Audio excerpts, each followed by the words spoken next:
Hello and welcome to another Wilderness Tamed video with me, your host, John Grundy. I thought after so many years it was about time I actually let you know who I am, or at least what my name is. Who I am is a complex and lengthy topic, which we're not going to go into now.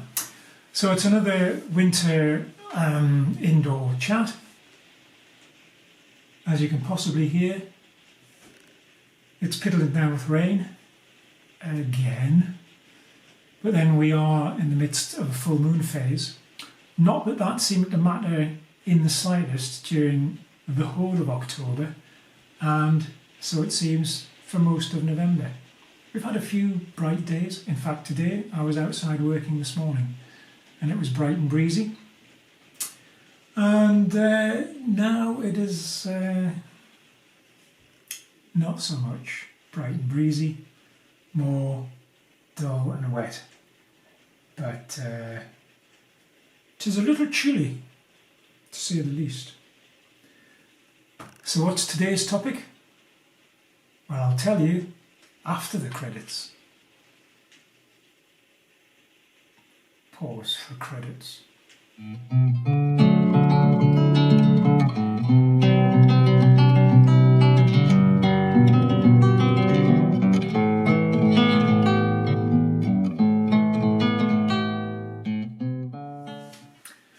I'm answering a question that's come in on a previous YouTube video.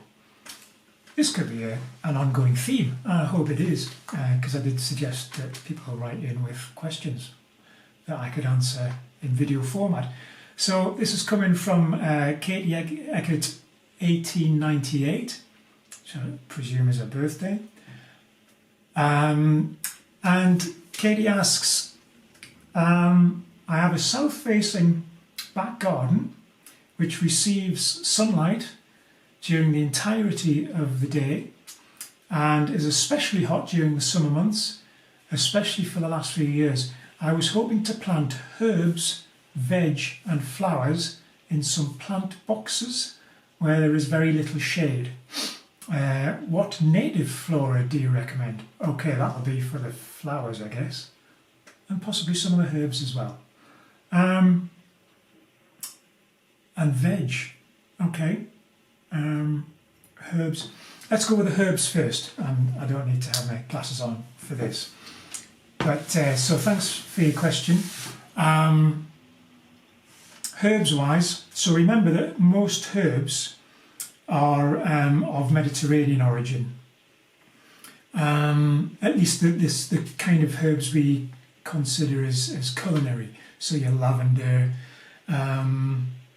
rosemary, chives, sages, that kind of thing. Sages are a member of the salvia family, so there's a lot of very decorative, ornamental versions of that as well. They're all great flowering, very good for pollinating insects and things, but because of where they originate, they don't necessarily want a very rich humus, sort of composty soil. So you might want to have them in a different, separate veg box or plant box, I think you've mentioned, from some of the other stuff, which will require a richer soil once we get on to talking about the vegetables.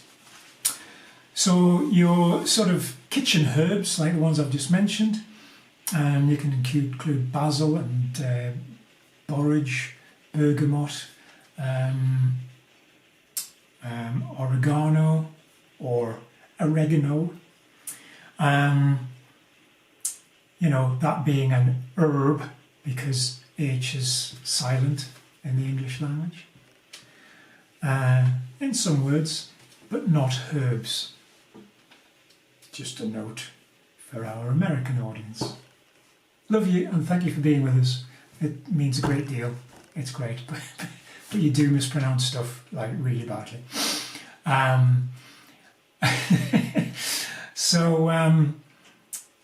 So they don't want too much in the way of rich stuff. In fact, I've often said to people, you could literally plant lavender in the contents of your Hoover bag it thrives in that little nutrient. Okay. So yeah, I mean, I've obviously travelled a fair amount on the Iberian Peninsula, North Africa, and come across a lot of herbs growing in their natural environment. Oh, thymes as well. Always put some thymes in. Good ground cover. And they're literally growing on rocky, dusty mountainsides and scree slopes. So they're clinging on basically to rock. So you don't need to go overboard or overthink what you plant them in. The poorest of topsoils would be ideal. Okay. And in fact, depending on the drainage in whatever container you're putting them in, always worth adding a fair amount of grit. I would say probably go 50-50 on grit and compost. And I'm talking the very coarse, fine grit. You find it in garden centres labelled as either horticultural grit or alpine grit. So yeah, so for a herb box, I would underplant with a variety of thymes. Definitely have some of the native oregano there. Beautiful flower and nice aromatic leaf. Loved by bees, hoverflies, butterflies. Lavender, which it's not particularly culinary. I'm not sure of many recipes with lavender in, but the smell is great. So is it you know, at a potpourri in the kitchen or whatever. Rosemary for sure, fantastic shrub. You can, unlike lavender, cut rosemary back really hard and it regenerates again, so you can keep it in check if it starts to get, because rosemary is quite a big shrub really. And again, great flowers for bees and stuff. Bergamot, there's a native bergamot. I'll probably put up a picture of a flower somewhere. What else? Sage, great. Again, sages, a lot of them are shrubby and can tend to grow pretty big. So just be aware of of how big you allow them to grow, but great leaves for cooking with, spicing up broths and things, and also a very, very popular flower with insects. So yeah, so there's your, you know, a bit of a choice of herbs. Let's move on to veg. So a lot of veg will thrive in quite shady conditions. A lot of veg will thrive in full-on sun, which I think you've pretty much highlighted that you get. I would always say grow what you're going to eat, but things like, and certainly with lettuce and not so much pak choi, but chard, spinach, all the sort of leafy perpetual stuff that will just grow and grow and grow. You get, I mean, not so much the lettuce, but the chard and spinach and things, they'll grow through the winter, and you can keep harvesting them and adding them to salads and fry-ups and stuff, and they're great. Other stuff, yeah, basically grow what you're going to eat. If you're in full sun, if you've got a south-facing fence or wall that offers a bit of support, put some cucumber or tomatoes for sure up there. Courgettes, super easy to grow and great in a stir fry, or even a salad. I've had them uncooked in salad before, they're brilliant. And if you like the purple perpetual sprouting broccoli, wow, like by all means plant that, but maybe it's just one plant, because you'll struggle to keep up with the amount of stuff that comes out. And especially a lot of these things, lettuce, pak choi, the spinaches, chard to some degree, and the purple sprouting broccolis, they will bolt really quickly in very hot weather. So you'll go past them one day and think, oh yeah, they're about to harvest, I'll come back tomorrow and harvest them. And then you come back the next day and boom, there's a flower spike, and suddenly they're not as tasty, and the leaves suffer because they're putting all their energy into producing the flower spike. So the timing is pretty critical on harvesting those things. But again, if it's things like lettuce where you're just going out and snipping off a few leaves, and the same with the spinach and the chard, then it's not so much of an issue. Obviously spuds, great in containers. especially like smaller pots. What else, fruit and veg wise? Oh, well, fruit wise, yeah, try some strawberries round the front of a, you know, if you've got a raised bed or a pot or whatever, hanging basket. Strawberries are amazing because there's nothing nicer than just plucking a fresh strawberry from the plant straight away. Again, try and get them. It's critical harvesting those. You've got to get them before the birds get them, or the mice, or the slugs and snails. Raspberries I personally love, and again, they're great just to pick off the plant straight away and scoff them. But if you get an abundance, freeze them. Same with the strawberries, freeze them, and you've got them for smoothies and stuff. And to see in through the winter months. But beware of raspberries because they sucker like mad and can take over a small garden area or a raised bed and just smother everything else out. So maybe use a couple of raspberries, but in separate, their own individual pots.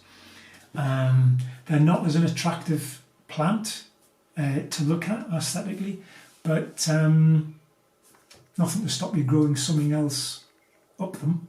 You know, they're fairly sturdy kind of canes, I guess. So grow some peas up them, or some runner beans, or something like that. Yeah. What about sweet corn in a raised bed situation? Quite an unusual plant, gives a bit of height. Ground cover of courgettes and strawberries. And again, they'll support peas, because that brings us onto the Three Sisters planting system, which I think was a Native American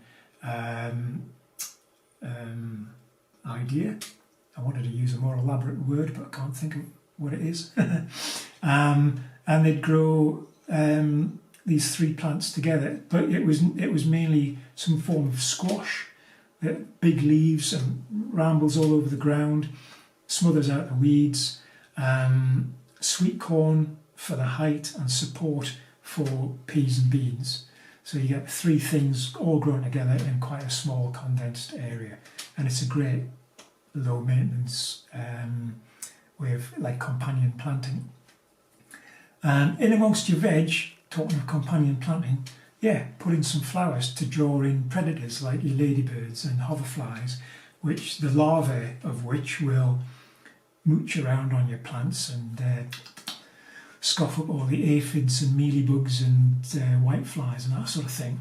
So yeah, and you mentioned native plants. So we've already touched on the bergamot. There's wild basil as well, which I grow in my own garden. I've never used it herbally, medicinally, or culinarily. But it's just a fantastic native plant. Wild basil, wild bergamot. There is native thyme as well. Hemp agrimony, stunning plant. Lovely flowers, lovely fluffy seed heads. And the leaves, as the name suggests, do resemble the hemp plant a little bit. I'm not sure that they're smokable in any way, shape or form, or consumable. Not that I would advocate that kind of thing. I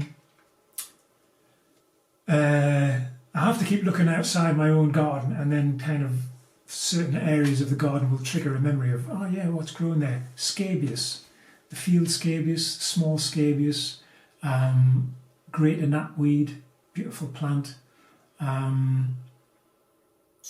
What else have we got out there? Dame's violet, stunning plant, lovely scent to it. Gets quite big, but then it's only short-lived. It's a biennial, really, but lovely flowers.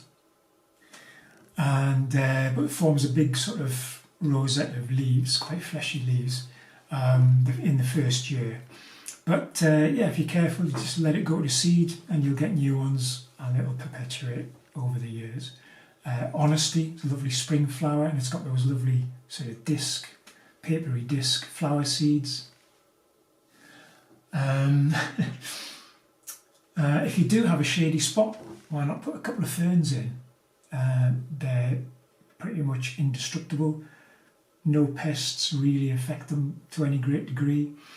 And some of them are evergreen. So yeah, try some ferns. But again, be aware, try and do a little bit of research and stick to some of the smaller growing species. Some of the Dryopterus get absolutely massive. But things like the bird nest fern is a nice one. Yeah, can't think of anything I'm not really red hot on ferns, to be honest, so bear with me on that one. What else? Native flowers. Oh, there's the obvious ones like oxeye daisy, can't go wrong with that, but beware, don't let it go to seed, as it will take over the entire garden. Likewise with red campion. And then, yeah, so I always say, think about the winter first. What colour can you give yourself through the winter? It's the hardest, most challenging month or months, season to make interesting in a garden. So if you can crack the winter months, spring, summer and autumn, they're a doddle. There's any amount of plants you can choose. And most of the ones I've mentioned are summer stuff. So let's think about the winter. Ground cover. And I think ground cover is important because, like I've said in so many other videos, the minute there's a bare patch of soil, nature will fill that gap for you. And she might not fill it with anything that you particularly desire. So I've realised a lot of my hand gestures are blocking out the light, my light source. Sorry. Try and restrict my hand movements. It's all going a bit Mr. Ballin. Yeah, ground cover, winter, right. An obvious one, Cyclamen. Cyclamen hederifolium, lovely leaves, nice kind of late autumn, early winter flowers. The arums, the lords and lady, especially and I'm gonna actually sort of suggest an Italian hybrid, Arum italicum, very variegated leaf, and they come up about now, last through the winter, and almost disappear as the flower spikes are coming up. And the flower spike is that sort of strange cup-shaped thing with the male anther in the middle, and then that becomes a spike of bright orange berries in the autumn. So they're great all-season plant, thinking about it. There's the winter leaves, the spring, summer flowers, and then the late summer, autumn berries. So they're given a little bit of interest all through the year. I do also quite like some of the hybrid Lamiums, the lower growing ones. A lot of them are sort of very bright white or silvery leaves. I think they'd probably prefer to be called silver. And they just like all over the place.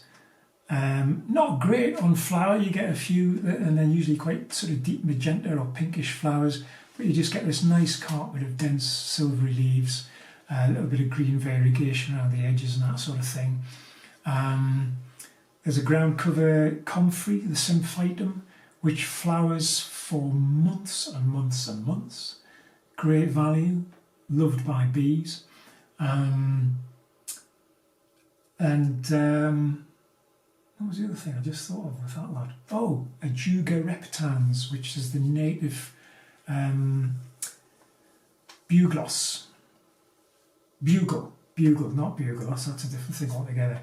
Yeah, bugle. It's a lovely little soft-leaved ground cover plant, bright sort of vivid green, and in the kind of spring, I would say May, June time, little spike with bright blue, sky blue flowers on it. Delightful, excellent ground cover. Again, that's a spring flowering thing, but evergreen leaves, so there's a bit of cover through the winter as well.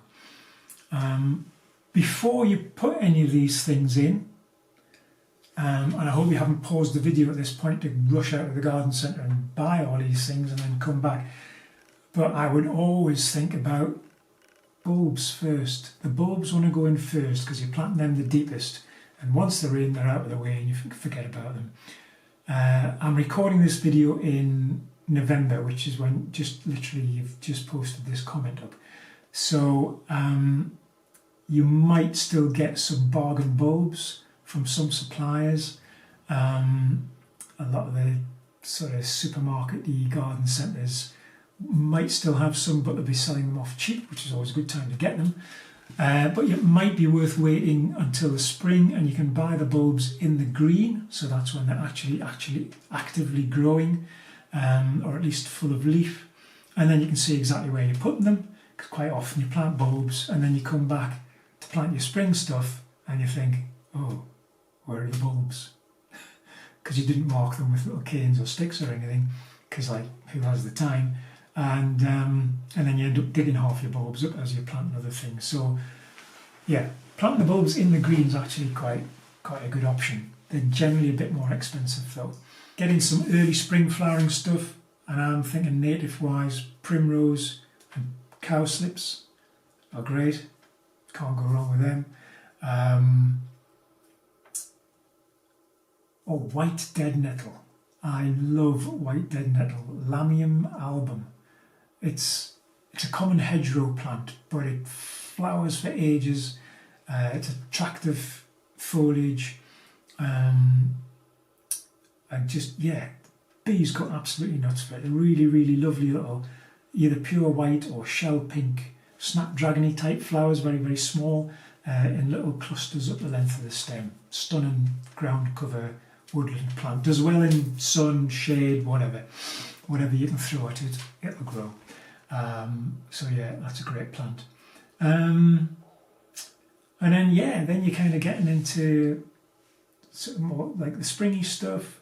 Wood anemones, anemones, beautiful ground cover, but spring flowering.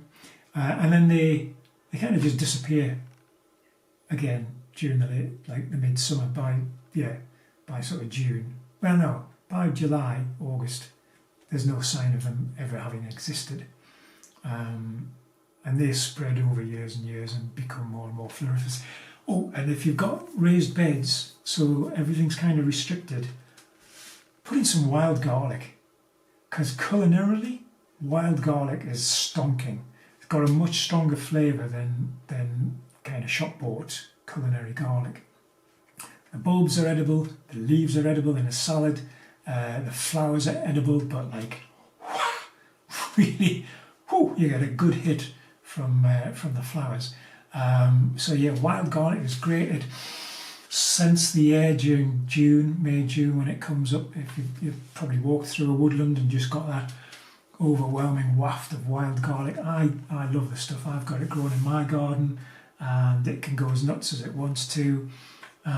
It's in a particularly shady sort of what I call my woodland border, because it's overshadowed by my neighbour's rowan tree. And it thrives. It's a great plant. So yeah, get some ransoms. This is the common name, wild garlic. Chives and spring onions. Now, spring onions, here's a trick. In fact, I'm going to pause you and show you this. So if you buy a bunch of spring onions, like so, from the shop, they generally come with a bit of root on them. Here's an interesting tip. I'll show you this.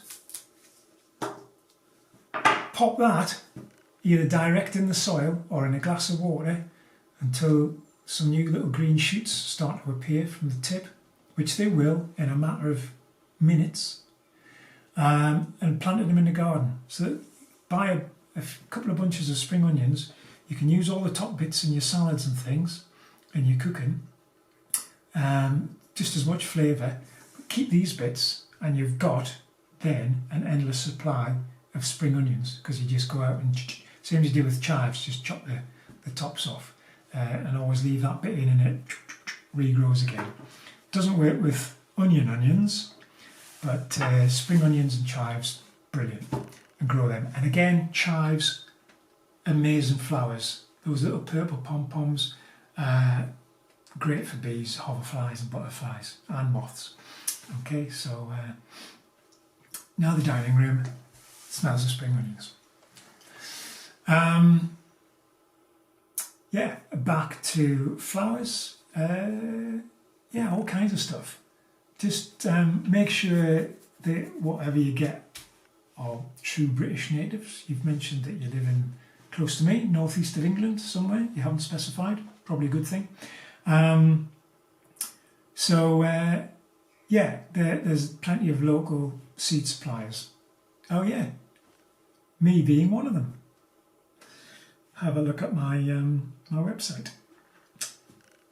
Shameless plug.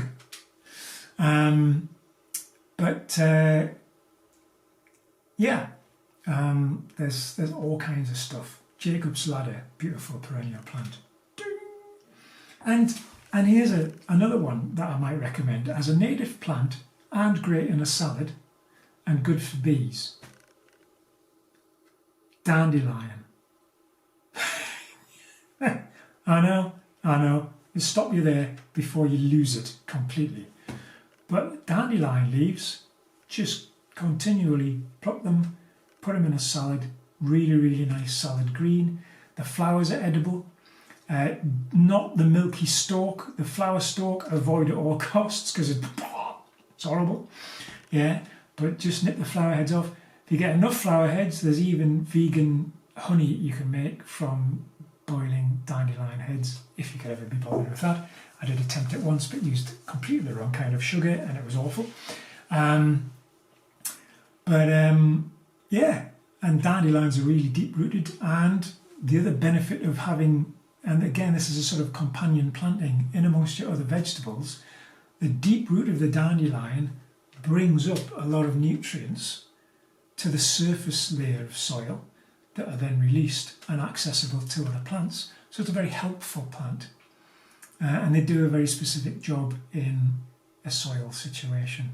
And there are numerous videos here on YouTube about the benefits of dandelions. Excuse me.